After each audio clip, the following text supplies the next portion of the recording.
Ketika kita menjatuhkan gelas kaca ke lantai marmer, kita tidak berharap gelas itu melayang atau tetap utuh. Kita tahu dengan pasti bahwa gelas itu akan pecah. Mengapa? Karena ada hukum gravitasi yang menariknya ke bawah, dan ada sifat rapuh dari kaca yang tidak mampu menahan benturan keras. Ini adalah kepastian yang tak terbantahkan dalam hukum alam. Sama halnya dengan perhitungan sederhana, 2 tambah 2 selalu menghasilkan 4. Tidak peduli siapa yang menghitung atau di mana perhitungannya dilakukan. Matematika tidak berubah, tidak bergantung pada suasana hati kita atau kondisi dunia di sekitar kita. Dalam kehidupan yang sering kali tampak kacau dan penuh ketidakpastian, hukum-hukum alam ini memberikan fondasi yang kokoh. Ketika kita memahami bahwa alam semesta beroperasi dengan aturan yang konsisten, kita bisa melihat pola yang tersembunyi di balik apa yang tampak sebagai kekacauan. Air selalu mengalir dari tempat tinggi ke rendah. Bumi terus berputar pada porosnya, menciptakan siang dan malam tanpa pernah meleset. Bintang-bintang di langit mengikuti jalur yang telah ditentukan, membentuk konstelasi yang sama dari generasi ke generasi. Kesadaran akan kepastian ini bisa mengubah cara kita memandang hidup. Jika hukum gravitasi selalu bekerja, jika pola matematika selalu konsisten, mungkinkah ada hukum lain yang juga mengatur aspek kehidupan manusia, termasuk kesuksesan dan kekayaan? Jika kita bisa memahami hukum gravitasi untuk membangun pesawat yang bisa terbang, atau memahami hukum kelistrikan untuk menerangi kota, apakah kita juga bisa memahami hukum kekayaan dan menerapkannya untuk mencapai kesejahteraan? Sains menunjukkan kepada kita bahwa ketidaktahuan bukan berarti ketidakmungkinan. Dulu, manusia mungkin menganggap listrik sebagai sesuatu yang mistis, hingga akhirnya mereka memahami dan mengendalikannya. Demikian pula, banyak orang masih menganggap keberhasilan atau kekayaan sebagai sesuatu yang misterius, hanya milik segelintir orang yang beruntung. Padahal, bisa jadi ada hukum-hukum yang bekerja di baliknya, hukum yang dapat dipelajari, dipahami, dan diterapkan dengan cara yang sama seperti kita memahami hukum alam lainnya. Dengan memahami bahwa ada keteraturan dalam semesta ini, kita bisa melangkah lebih jauh, mencari pola, mempelajari prinsip-prinsip, dan akhirnya menyelaraskan diri dengan hukum-hukum yang memungkinkan kita meraih hidup yang lebih bermakna dan sejahtera. Banyak orang menganggap kekayaan sebagai hasil keberuntungan semata, sebuah anugerah yang jatuh dari langit kepada segelintir orang terpilih. Namun, jika kita melihat lebih dalam, kita akan menemukan bahwa kekayaan, seperti gravitasi atau listrik, mengikuti prinsip-prinsip tertentu yang dapat dipelajari dan diterapkan. Sama seperti seorang ilmuwan yang memahami hukum alam untuk menciptakan penemuan baru, kita pun bisa memahami hukum kekayaan untuk menciptakan kehidupan yang makmur. Kekayaan bukan sekadar tentang bekerja lebih keras. Jika kerja keras adalah satu-satunya syarat untuk menjadi kaya, maka para buruh yang bekerja dari pagi hingga malam seharusnya menjadi miliarder. Namun kenyataannya, kekayaan lebih berkaitan dengan cara berpikir dan tindakan yang selaras dengan hukum kelimpahan. Ada pola, strategi, dan prinsip yang telah diterapkan oleh mereka yang berhasil membangun kekayaan berkelanjutan. Salah satu prinsip utama dalam penciptaan kekayaan adalah kesadaran bahwa segala sesuatu dimulai dari pikiran. Orang kaya berpikir dalam kerangka kelimpahan, bukan kelangkaan. Mereka melihat peluang di mana orang lain melihat rintangan. Mereka memahami bahwa uang bukanlah tujuan akhir, melainkan alat yang dapat digunakan untuk menciptakan nilai dan kesejahteraan bagi lebih banyak orang. Lebih dari sekadar strategi finansial, ada prinsip spiritual yang mendasari penciptaan kekayaan sejati. Kekayaan yang berkelanjutan tidak dibangun di atas ketakutan atau keserakahan, tetapi di atas rasa harmoni dengan diri sendiri dan alam semesta. Ketika seseorang selaras dengan nilai-nilai integritas, inovasi, dan kontribusi, uang akan mengalir sebagai konsekuensi alami dari nilai yang diberikan kepada dunia.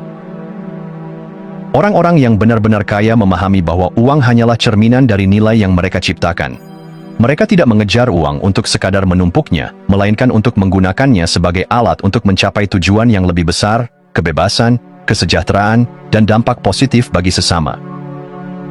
Dengan memahami bahwa kekayaan adalah ilmu yang dapat dipelajari, kita membuka pintu bagi kemungkinan tak terbatas. Kita tidak lagi merasa menjadi korban keadaan, tetapi menjadi arsitek kehidupan kita sendiri. Seperti seorang ilmuwan yang bereksperimen dengan hukum alam, kita pun bisa bereksperimen dengan prinsip-prinsip kekayaan, menguji, belajar, dan terus berkembang hingga kita menemukan formula yang bekerja untuk kita.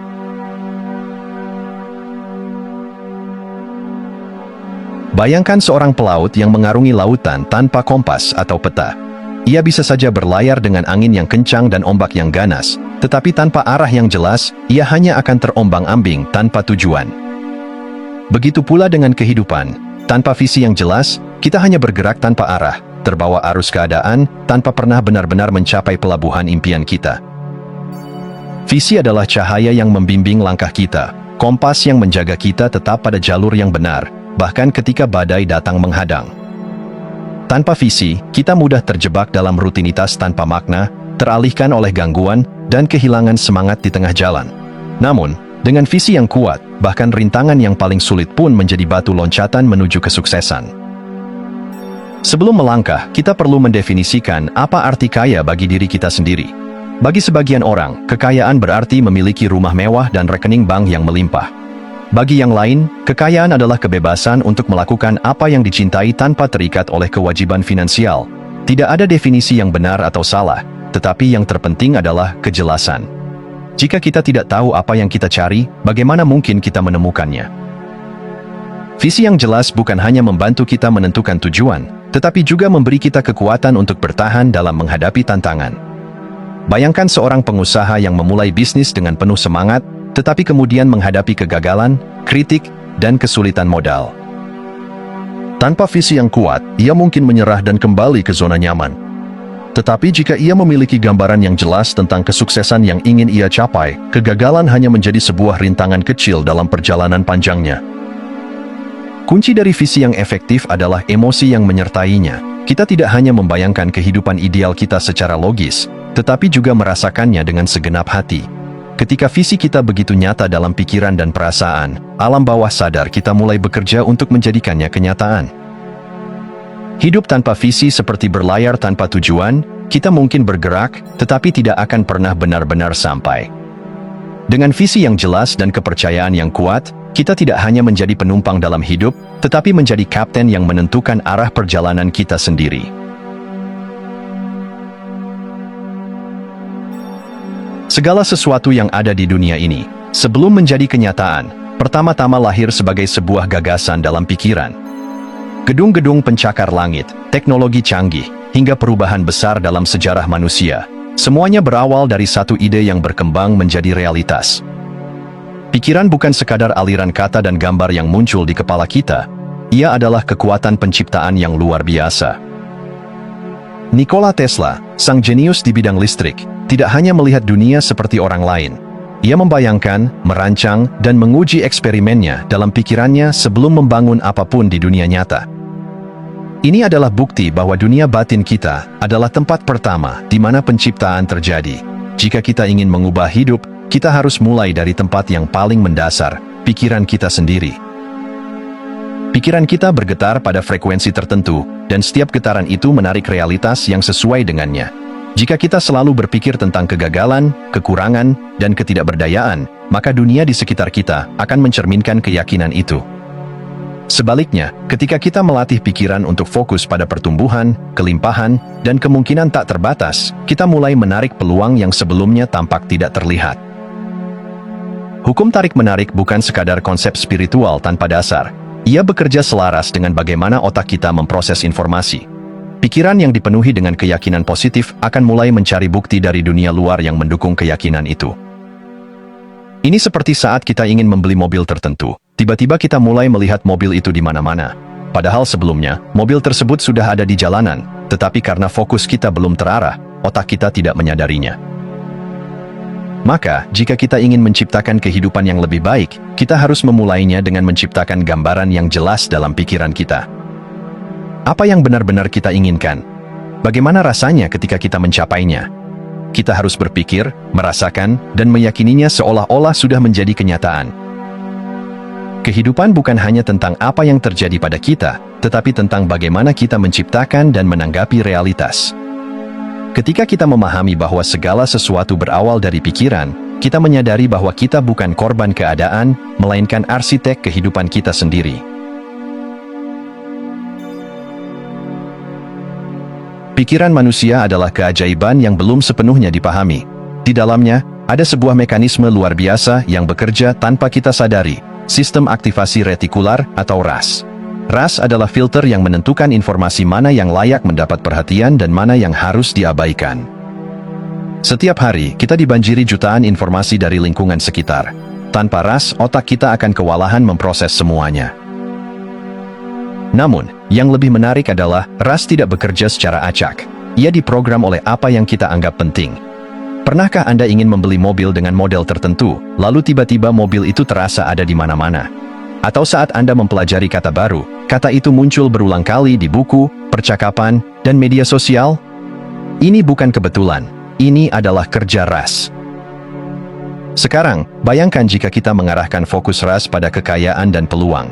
Jika kita secara sadar menanamkan dalam pikiran bahwa kita adalah magnet bagi keberlimpahan, bahwa kesempatan ada di sekitar kita, maka ras akan mulai bekerja mencarikan bukti di dunia luar. Kesempatan yang dulunya tersembunyi tiba-tiba menjadi nyata. Kita mulai bertemu orang-orang yang tepat, membaca buku yang mengubah perspektif, dan menyadari peluang yang sebelumnya tak terlihat. Namun, ras juga bisa bekerja sebaliknya. Jika kita terus-menerus fokus pada kesulitan, kemiskinan, dan keterbatasan, maka itulah yang akan kita perhatikan dan perkuat dalam hidup kita. Kita akan melewatkan peluang emas hanya karena pikiran kita sudah tertutup oleh keyakinan bahwa tidak ada jalan keluar. Inilah sebabnya, pola pikir kelimpahan sangat penting. Jika kita ingin mengundang kekayaan ke dalam hidup kita, kita harus memberi perintah yang jelas pada ras untuk mulai memperhatikannya. Salah satu cara terbaik adalah dengan afirmasi dan visualisasi. Setiap pagi, tanamkan dalam pikiran bahwa Anda terbuka terhadap peluang baru. Bayangkan dengan detail bagaimana rasanya hidup dalam keberlimpahan, bagaimana perasaan Anda, bagaimana kehidupan sehari-hari Anda berubah. Ketika kita mulai memahami cara kerja pikiran, kita menyadari bahwa kita memiliki kendali lebih besar atas hidup kita. Dengan mengarahkan ras pada tujuan yang benar, kita bisa mengubah hidup dari sekadar bertahan menjadi berkembang tanpa batas.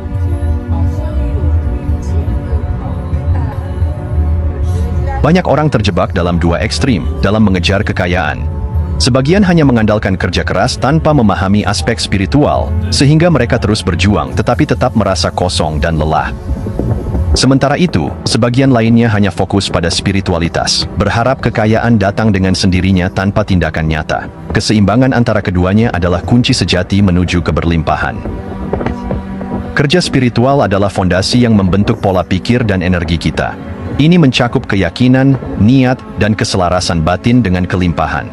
Jika kita percaya bahwa dunia penuh keterbatasan dan uang hanya milik segelintir orang, maka itulah realitas yang kita ciptakan.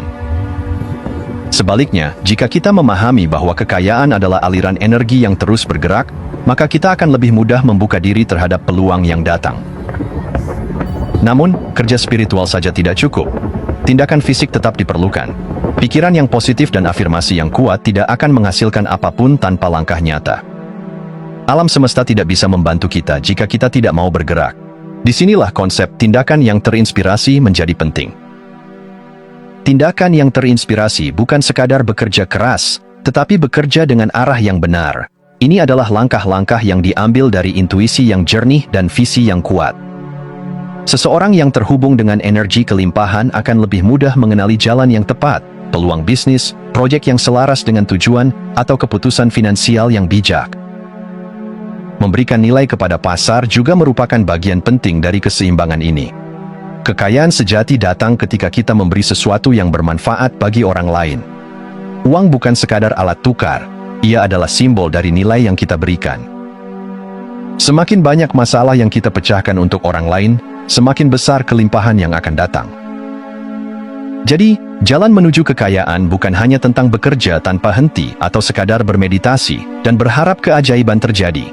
Ia adalah harmoni antara keyakinan, niat, dan tindakan yang penuh kesadaran.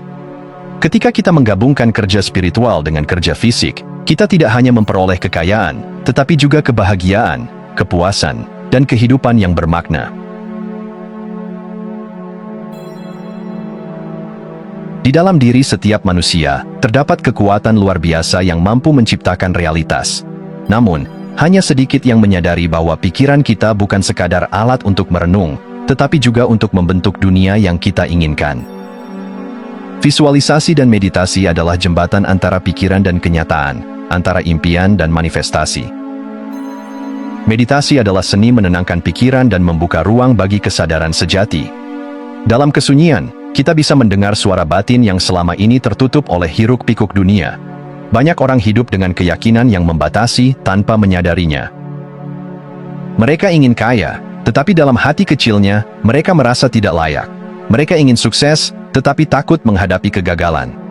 Meditasi membantu kita menyelami pikiran bawah sadar dan menggantikan keyakinan yang membatasi dengan yang lebih memberdayakan. Setelah pikiran tenang, visualisasi menjadi alat yang luar biasa untuk menciptakan masa depan yang kita inginkan. Visualisasi bukan sekadar membayangkan impian, tetapi merasakannya seolah-olah sudah terjadi. Jika Anda ingin hidup dalam kelimpahan, jangan hanya membayangkan angka di rekening bank Anda. Rasakan kebebasan, kedamaian, dan kebahagiaan yang datang bersamanya. Bayangkan bagaimana Anda berbicara, berjalan, dan mengambil keputusan sebagai versi diri Anda yang sudah sukses. Otak tidak bisa membedakan antara pengalaman nyata dan pengalaman yang divisualisasikan dengan jelas. Ketika Anda membayangkan sesuatu dengan emosi yang kuat, otak mulai mempercayainya sebagai kenyataan. Dari sinilah keajaiban terjadi. Anda mulai bertindak dengan cara yang berbeda, menarik peluang baru, dan membuat keputusan yang lebih selaras dengan impian Anda. Namun, visualisasi bukan tentang melamun tanpa tindakan. Ia adalah alat untuk menyelaraskan energi kita dengan realitas yang ingin kita ciptakan. Ketika pikiran, emosi, dan tindakan selaras, alam semesta bekerja sama untuk mewujudkan impian kita. Jadi, luangkan waktu setiap hari untuk bermeditasi dan memvisualisasikan kehidupan yang Anda inginkan. Bukan sebagai seseorang yang sedang berharap, tetapi sebagai seseorang yang sudah memilikinya dalam realitas batinnya. Karena pada akhirnya, dunia luar hanyalah cerminan dari apa yang ada di dalam diri kita. Di dunia yang penuh dengan keinginan dan ambisi, kita sering merasa bahwa kebahagiaan baru akan datang setelah kita mencapai sesuatu, lebih banyak uang, kesuksesan yang lebih besar, atau kehidupan yang lebih nyaman. Namun, paradoks kehidupan adalah bahwa kelimpahan sejati tidak datang setelah kita memiliki segalanya, tetapi setelah kita belajar menghargai apa yang sudah ada. Rasa syukur bukan hanya emosi, tetapi juga energi yang mengubah cara kita melihat dunia. Ketika kita fokus pada apa yang kurang, kita memperbesar kekurangan tersebut dalam hidup kita. Namun, ketika kita fokus pada apa yang sudah kita miliki, kita membuka diri terhadap lebih banyak hal baik yang datang. Apa yang kita syukuri akan berkembang. Bayangkan dua orang dengan kehidupan yang serupa, pekerjaan yang sama, pendapatan yang sama, lingkungan yang sama. Yang satu terus mengeluh tentang apa yang tidak ia miliki, sementara yang lain setiap hari bersyukur atas hal-hal kecil yang sering diabaikan. Kesehatan, udara segar, makanan di meja, atau sekadar senyuman dari orang terkasih. Siapa yang hidup dengan lebih bahagia? Siapa yang akan menarik lebih banyak kelimpahan? Rasa syukur menciptakan resonansi energi yang selaras dengan kelimpahan. Ketika kita benar-benar bersyukur, kita mengirimkan sinyal ke alam semesta bahwa kita siap menerima lebih banyak. Bukan karena kita menginginkan lebih, tetapi karena kita telah belajar menghargai apa yang ada. Salah satu cara paling efektif untuk menumbuhkan rasa syukur adalah dengan membuat jurnal syukur. Setiap hari, luangkan waktu untuk menuliskan 10 hal yang Anda syukuri. Tidak harus hal-hal besar, bisa sesederhana menikmati secangkir teh hangat, mendengar suara burung di pagi hari, atau memiliki tempat tidur yang nyaman. Lama-kelamaan, Anda akan mulai melihat dunia dengan cara yang berbeda. Dalam perjalanan menuju kelimpahan, rasa syukur adalah fondasi yang tak tergantikan. Ia bukan hanya mengubah cara kita berpikir, tetapi juga mengubah cara kita berinteraksi dengan kehidupan. Ketika kita benar-benar bersyukur, kita tidak hanya hidup dalam kelimpahan, kita menjadi kelimpahan itu sendiri.